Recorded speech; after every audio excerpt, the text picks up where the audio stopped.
नमस्कार, मैं Gita घाड़ी। Smart plus bulletin में आपका स्वागत। सबसे पहले एक नजर आज की सुर्खियों पर। महानगर पालिका चुनाव की घोषणा से ईश्वरप्पा की नाराजगी। बेलगाम महानगर पालिका चुनाव के लिए दाखिल होगा मेमो। वार्ड पुनर्रचना का निर्णय कल होने की संभावना। सदाशिवनगर में चोरों का हंगामा। कारतगा ग्राम पंचायत अध्यक्ष ने दी कार्यों की जानकारी। नए उपनिबंधक कार्यालय के लिए विरोध। राष्ट्रध्वज रूप में मास्क इस्तेमाल को विरोध।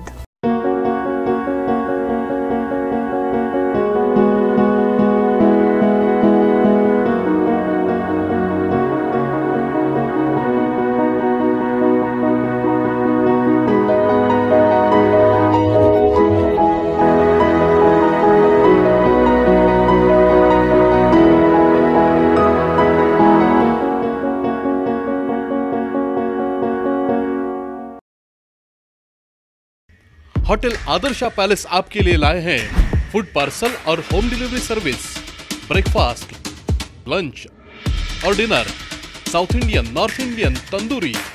कोविड-19 के तहत स्वच्छता और सभी नियमों का पालन। आज ही ऑर्डर कीजिए और घर बैठे लजीज खाने का मजा उठाइए। हर पार्सल के साथ एक mask free. Hotel Adarsha palace, Lingaraj college के सामने, कॉलेज रोड, बेलगावी। फोन 0831 2435 777 और 8884121718। अब देखते हैं विस्तृत समाचार। ग्रामीण विकास एवं पंचायत राज्य मंत्री ईश्वरप्पा जी ने हैरान कर देने वाला सवाल पूछा है कि चुनाव आयोग ने अचानक बेलगाम समेत राज्यों के कई महानगर पालिका चुनाव की घोषणा कैसे कर दी। वह बुधवार को बेलगाम के दौरे पर पत्रकारों से बात कर रहे थे।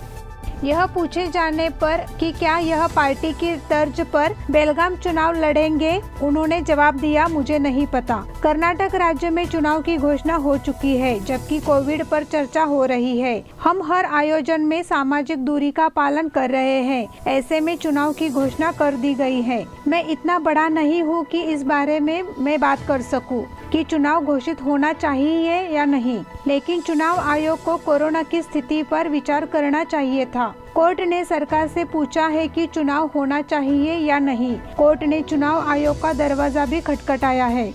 इस संबंध में सरकार बयान देगी, इसलिए मैं चुनाव आयोग द्वारा लिए गए निर्णय में संतुष्ट नहीं हूँ। हालांकि उन्होंने स्पष्ट किया कि मैंने जो राय व्यक्त की वह चुनाव आयोग की आलोचना नहीं थी। महानगर पालिका चुनाव के लिए दाखिल होगा मेमो। उच्च न्यायालय धारवाड़ खंडपीठ में जहां याचिका लंबित है, वहीं राज्य चुनाव आयोग ने बेलगाम नगर निगम चुनाव की घोषणा कर दी है। इसके खिलाफ याचिकाकर्ताओं ने गुरुवार को मेमो दाखिल करने का फैसला किया है। याचिकाकर्ता आज मेमो दाखिल करने धारवाड़ गए हैं। मांग की जाएगी कि याचिका पर फैसला आने तक चुनाव नहीं कराया जाए। 2018 का वार्ड पुनर्गठन और वार्ड आरक्षण के खिलाफ जनवरी 2019 में धारवाड़ पीठ में याचिका दायर की गई थी। याचिका पर निर्णय लेने से पहले 19 अप्रैल को शहरी विकास विभाग द्वारा अंतिम वार्ड आरक्षण की घोषणा की गई थी।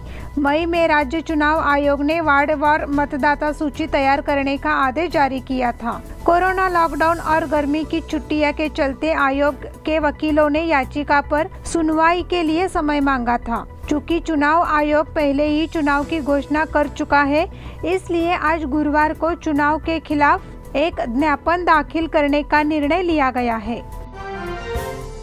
वार्ड पुनर्रचना का निर्णय कल होने की आशंका। पिछले हफ्ते राज्य सरकार ने उच्च न्यायालय में एक हलफनामा दायर किया, जिसमें कहा गया था कि वह अगले 6 महीने तक राज्य में कोई चुनाव नहीं कराएगी। शुक्रवार तारीख 13 को बेंगलुरु हाई कोर्ट में अहम सुनवाई होगी और चुनाव का भविष्य राज्य सरकार के वोट पर निर्भर रहेगा। पिछले हफ्ते बेंगलुरु उच्च न्यायालय ने सरकार से पूछा था कि स्थगित स्थानीय निकाय चुनाव क्यों नहीं कराए जा रहे हैं। उस वक्त सरकार ने कोर्ट में हलफनामा दायर कर कहा था कि वह कोरोना महामारी के चलते अगले 6 महीने तक स्थानीय निकाय चुनाव नहीं कराएगी। चुनाव आयोग ने कहा था कि हम चुनाव के लिए पूरी तरह तैयार हैं। इसी के तहत आयोग ने चुनाव कार्यक्रम की घोषणा कर दी है। राज्य सरकार अब इस पर 13 अगस्त को मतदान करेगी। बेलगाम और अन्य नगर पालिका चुनावों का भविष्य इस सुनवाई में राज्य सरकार की भूमिका पर निर्भर करेगा।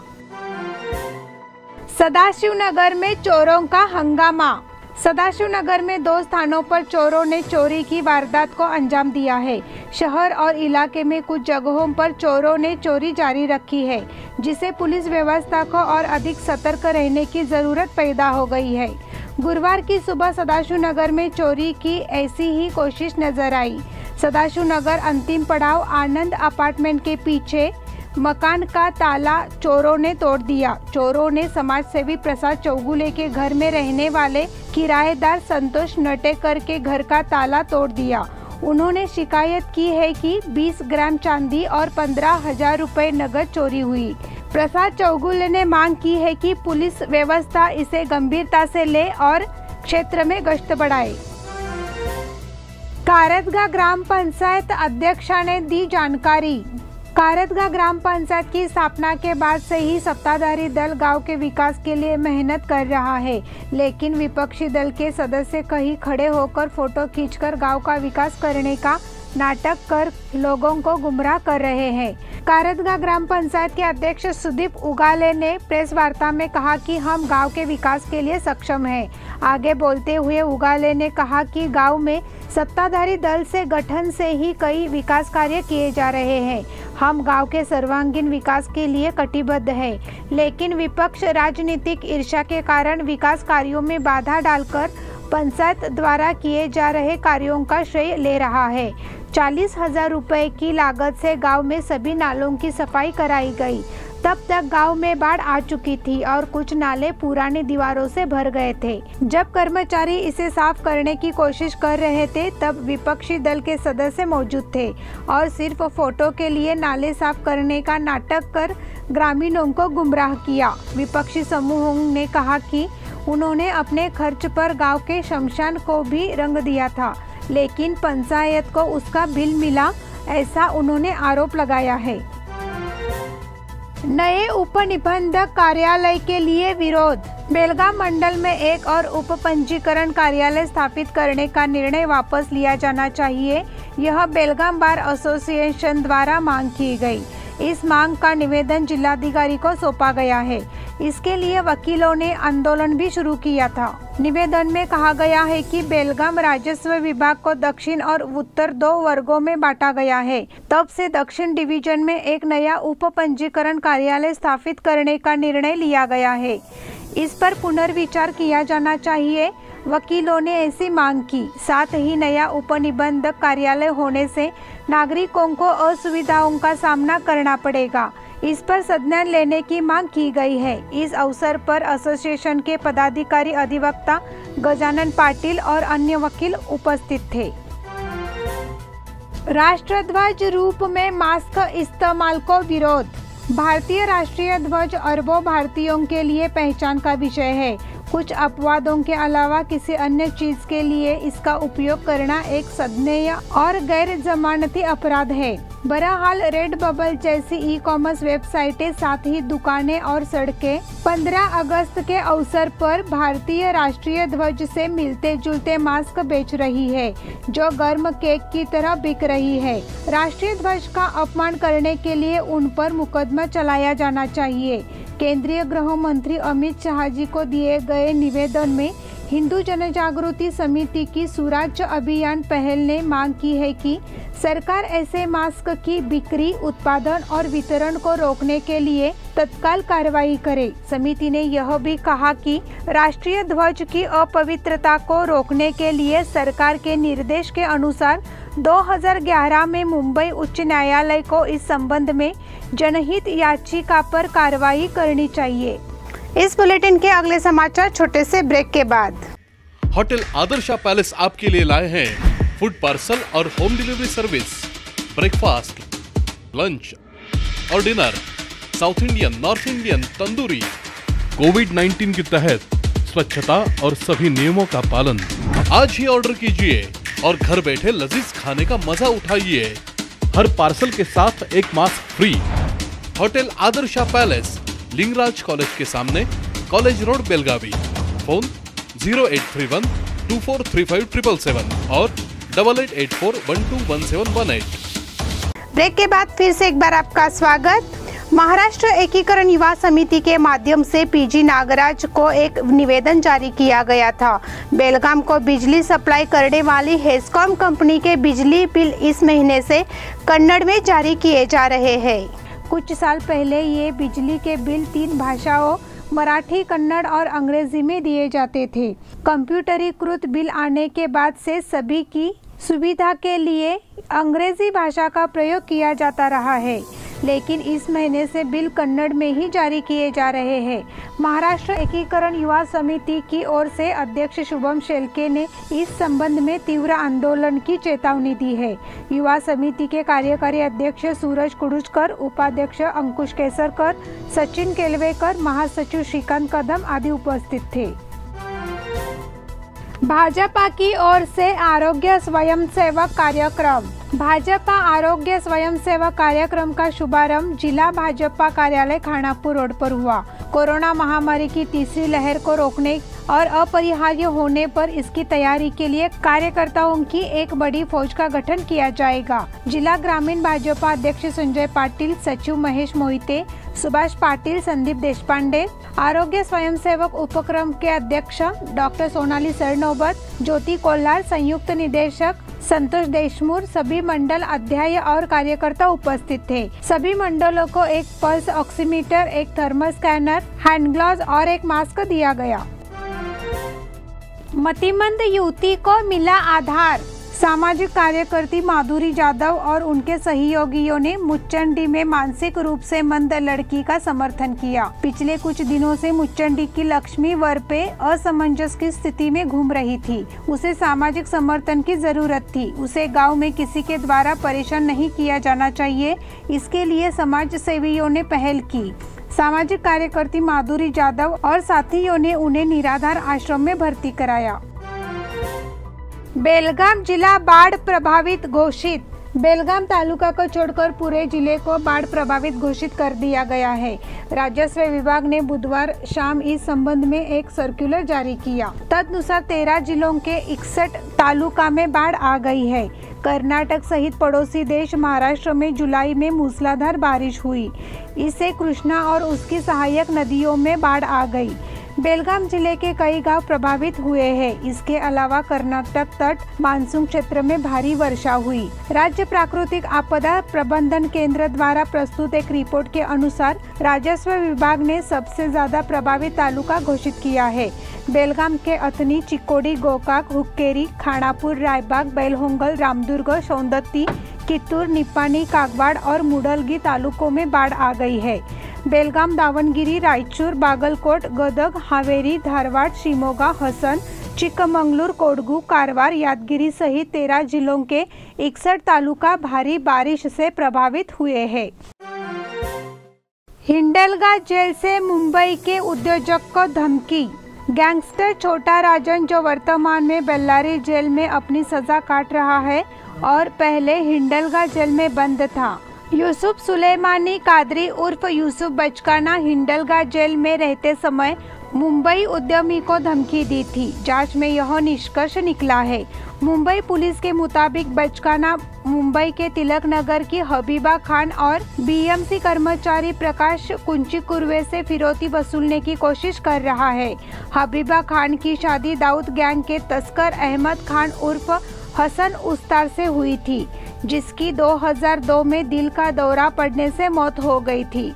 हबीबा फिलहाल तिलक नगर में ही रहती है। पता चला है कि DK राव ने इस हेराफेरी के जरिए फिरौती की रकम वसूल की है। पुलिस जांच के अनुसार हबीबा खान घाटकोपरी की रहने वाली थी। मई 2021 में बिल्डर से उसकी साइट पे मुलाकात हुई थी। उसने फ्लैट खरीदने के नाम पर जानकारी ली और व्हाट्सएप पे बचकाना को दे दी। उस जानकारी के आधार पर बचकाना ने फोन पर उसे धमकी दी। हिंडलगा जेल अधीक्षक कृष्ण कुमार के घर पर छापेमारी। एसीबी अधिकारियों ने हिंडलगा सेंट्रल जेल के मुख्य अधीक्षक कृष्ण कुमार के घर पर छापा मारा। बेंगलुरु एसीबी अधिकारियों की एक टीम ने बुधवार सुबह जेल अधीक्षक कृष्ण कुमार के घर पर छापा मारा, जो बेलगाम शहर के पास हिंडलगा जेल के पास सरकारी कॉटेज में रहते हैं। कृष्ण कुमार इससे पहले बेंगलोर की परप्पन अग्रहार जेल के अधीक्षक थे। उस वक्त उन्होंने शशिकला नटराजन के खिलाफ राज्यातीत करने की शिकायत IPS अधिकारी डी रूपा ने 2018 में दर्ज कराई थी। इसके तहत यह कार्रवाई की गई है। बेंगलोर के अधिकारियों ने स्थानीय ACB अधिकारियों और कर्मचारियों की मदद ली। मंडोली में कचरा डिपो निर्माण का ग्रामीणों से विरोध। मंडोली ग्राम पंचायत के अधिकार क्षेत्र में 8 एकड़ भूमि अपशिष्ट डिपो के निर्माण के लिए निर्धारित की गई है। इसका ग्रामीणों ने कड़ा विरोध किया है। साथ ही अगर यहाँ कचरा डिपो बनाया जाता है तो तीव्र आंदोलन होगा, बयान में यह कहा गया है। इस संबंध में गुरुवार को जिलाधिकारी को बयान दिया गया। बयान में कहा गया है कि ग्रामीण इस जमीन को गायरान जमीन के तौर पर इस्तेमाल कर रहे हैं, इसलिए यहाँ पशुओं का चारा उपलब्ध कराया जा रहा है। ऐसे में अगर यहाँ कचरा डिपो बन जाता है तो ग्रामीणों को संकट का सामना करना पड़ेगा। ग्रामीणों ने परियोजना को रद्द करने की भी मांग की है, यह देखते हुए कि कचरा डिपो ग्रामीणों के स्वास्थ्य को खतरे में डालेगा। बीड़ी गांव में संपत्ति के लिए पति ने की पत्नी की हत्या। बीड़ी तालुका खानापुर गांव में संपत्ति बांटने को लेकर महिला और उसके पति के भाई में बहस हो गई। विवाद हत्या में बदल गया, जिसके बाद पति ने अपने भाई के साथ पत्नी के सिर में लोहे की रॉड डाल दी। पत्नी रेशमा अब्दुल रहमान तासवाले उम्र 42 की मौके पर ही मौत हो गई।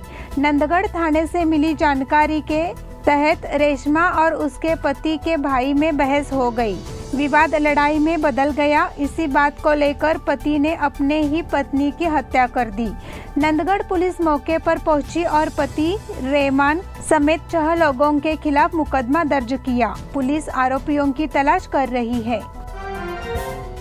गोंदली गली में खतरनाक गड्ढों को भरने की मांग। गोंदली गली के वेताल मंदिर के पास खतरनाक गड्ढा बन गया है।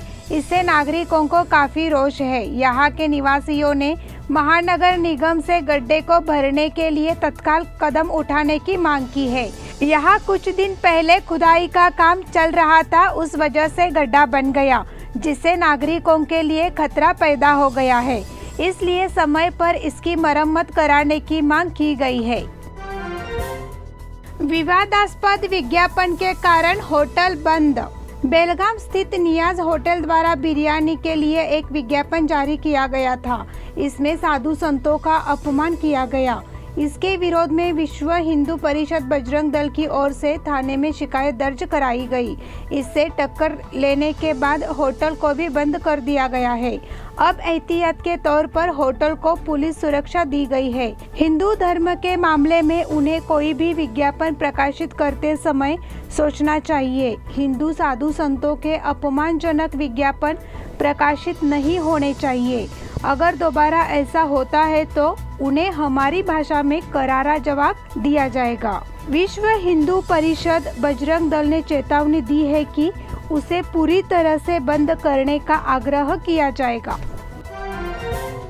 स्वर्ण पदक जीतने के बाद नीरज के सिर पर और एक ताज। टोक्यो ओलंपिक में भाला फेंक में स्वर्ण पदक जीतने वाले भारत के नीरज चोपड़ा ने एक और उपलब्धि हासिल की है। नीरज विश्व रैंकिंग में कूद चुके हैं और अब दुनिया के दूसरे सबसे बड़े भाला फेंकने वाले हैं। जर्मनी के जोहानेस वेटर पहले स्थान पर है। वेटर को टोक्यो ओलंपिक के फाइनल में 90वें स्थान के लिए समझौता करना पड़ा था। नीरज के विश्व रैंकिंग में 1315 अंक है, जबकि वेटर के 1396 अंक है। नीरज और वेटर के बीच सिर्फ 81 अंकों का अंतर है। पोलैंड के मार्सिन क्रुकोवस्की तीसरे, चेक गणराज्य के जैकब वेलेज चौथे, जर्मनी के जूलियन वेबर 5वें नंबर पर है। नीरज ने एथलेटिक्स में देश को पहला पदक दिलाने के लिए टोक्यो में 87.58 मीटर भाला फेंका। वह भारत के लिए ओलंपिक में व्यक्तिगत स्वर्ण पदक जीतने वाले दूसरे भारतीय बने। अभिनव बिंद्रा ने इससे पहले 13 साल पहले 2008 बीजिंग ओलंपिक में 10 मीटर राइफल में स्वर्ण पदक जीता था। इसी के साथ स्मार्ट प्लस बुलेटिन के आज के समाचार समाप्त हुए। धन्यवाद।